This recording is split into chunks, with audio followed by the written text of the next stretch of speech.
Go and sin no more. That is precisely what Jesus told the woman who had been caught in the act of adultery. Go and sin no more. What did he mean by that direction? Was he telling this woman to be morally perfect? Do not ever sin again, or else? You know, a question rolls around in the back of many people's heads as to whether or not moral perfection is demanded by God. For many Christians, it is assumed that the Bible teaches this idea. Moral perfection, that is, perfect obedience to God's law, that is the gold standard. And because no one is morally perfect, God's holiness and justice demands punishment. The law condemns lawbreakers. But what I find compelling is that the Old Testament writers celebrated God's law without fearing that it set out an impossible standard.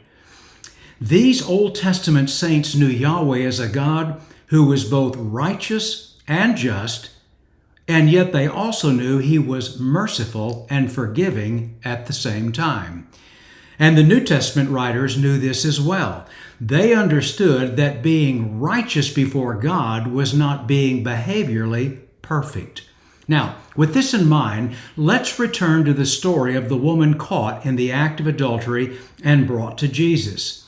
How Jesus handles this moral situation will give us insight into God's heart and His approach to sin, forgiveness, and restoration. Stay with me. In the Gospel of John, we read about this adulterous woman who was brought before Jesus by the scribes and the Pharisees. They wanted to know what Jesus would do with her as a result of her sin. And they reminded him that the law of Moses commands that she be put to death. The scribes and Pharisees, they were attempting to trap Jesus. Their intention was to create a situation where they could accuse him regardless of how he answered, either defying the law of Moses or usurping Roman authority. And they were confident that they had Jesus in a bind. But they were wrong. Jesus' response to these religious leaders is not what they were expecting. Jesus invites anyone in the crowd gathered around him and this woman to throw the first stone. But Jesus adds a caveat with his invitation to throw that first stone. Let him who is without sin among you be the first to throw a stone at her. In other words, let anyone who is morally perfect carry out the death sentence. Upon hearing this, the crowd began to disperse, and when all were gone, Jesus turned to the adulterous woman and he asked her, "Where are your accusers? Has no one condemned you?" And she said, "No one." And then Jesus says something noteworthy to this adulterous woman. "Neither do I condemn you, and from now on, go, and from now on, sin no more."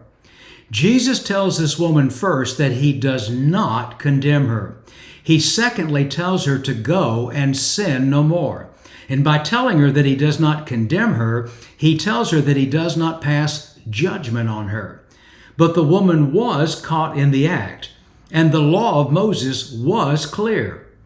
If a man commits adultery with the wife of his neighbor, both the adulterer and the adulteress shall surely be put to death. But Jesus does not opt for the death penalty.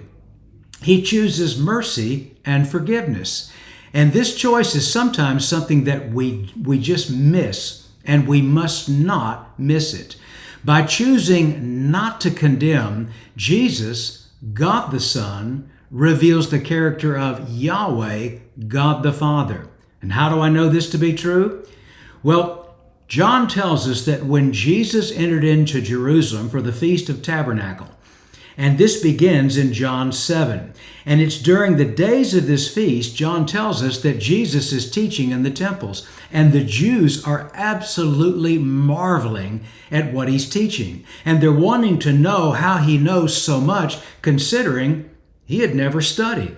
This guy had never gone to rabbinic school. And note Jesus' response, and this is really significant. He said, My teaching is not mine, but his who sent me.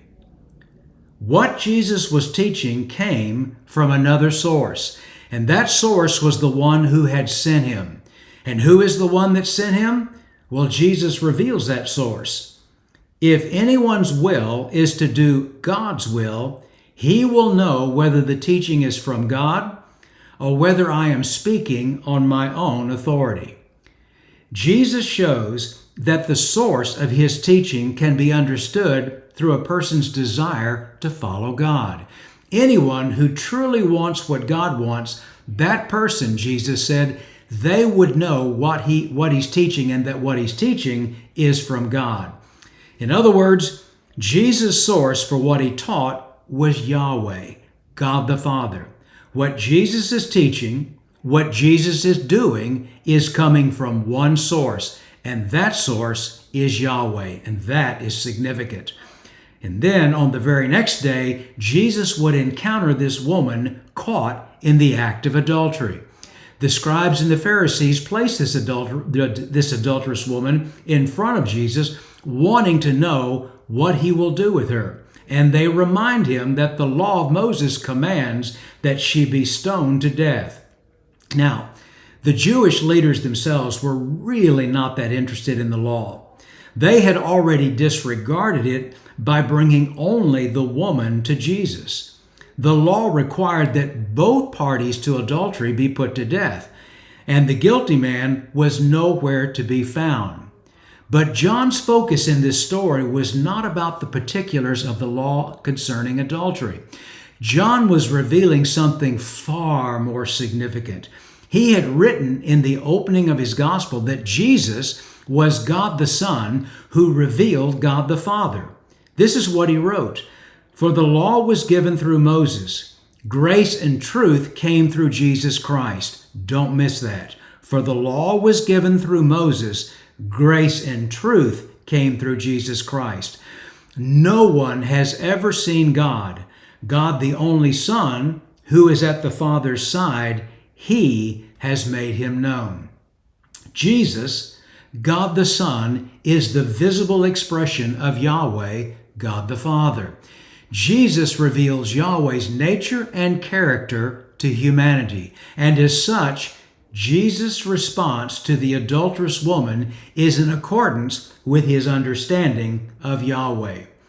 But there is an obvious legal ruling at stake. The woman was caught in the act of adultery, and the law of Moses stated that the penalty was death. And it's no wonder that the scribes and Pharisees asked Jesus, is stoning appropriate? The law prescribed such punishment. But as we've seen, Jesus invites anyone who has no sin to throw the first stone. And no one in the crowd that day threw a stone for obvious reasons. But here is what's really interesting. The only person in the crowd who could morally cast a stone was Jesus. But he chose not to. Jesus chose instead to forgive, not to condemn. Jesus' choice to not condemn raises a question. Could the penalty of a law be suspended by a lawgiver? And the answer is yes. Yahweh did exactly that with David and Bathsheba when the two were in the act of adultery. God did not condemn the two, he forgave them. And Jesus will do exactly the same with this adulterous woman. Jesus does not go for the legal response, but rather Jesus goes for a loving response. And the woman was truly repentant and sorry for what she did. How do I know? Jesus' response to her underscores her repentance. He told her that he does not condemn her, and then he tells her to go and sin no more. And Jesus, by telling this woman to go and sin no more, I believe he was telling something profound, both profound and freeing to this woman. Jesus was telling her, the adulterous woman, to be a sinner no more. But what did he mean by telling her not to be a sinner anymore? Was he telling this woman to live a life of moral perfection? No, that would have been impossible for her to do. I believe Jesus was speaking directly to her identity. This is important. He's telling this adulterous woman, you are not a sinner. In other words, you are not an adulterous woman anymore. Not long after the encounter with this woman, Jesus states a profound theological truth. Listen carefully to what he says. Truly, truly, I say to you, everyone who practices sin is a slave to sin. The slave does not remain in the house forever. The Son remains forever. So if the Son sets you free, you will be free indeed. In this statement, Jesus uses an analogy of a household to explain the difference between a slave and a son. A slave does not have a permanent place in the house, but the son does. And this woman, from Jesus' point of view, was no longer a sinner. She was no longer a slave to sin. She was a member of the household. And he told her, go and sin no more. In other words, live your life no longer as an adulterous woman, a slave to sin, for that is not who you are. This woman has a new identity. She is no longer an adulterous woman.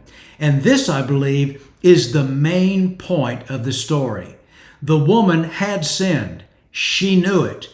Jesus knew it. And yet she was loved, forgiven, and restored to life by God. The adulterous woman was given a new start. And this, my friends, is the heart of God, a new start. Too often, the focus of this story is about how Jesus once again slips out of the trap set by the scribes and Pharisees. And also, much is made about the missing man in this adulterous relationship. And both are interesting, but I don't believe they're the main point of the story.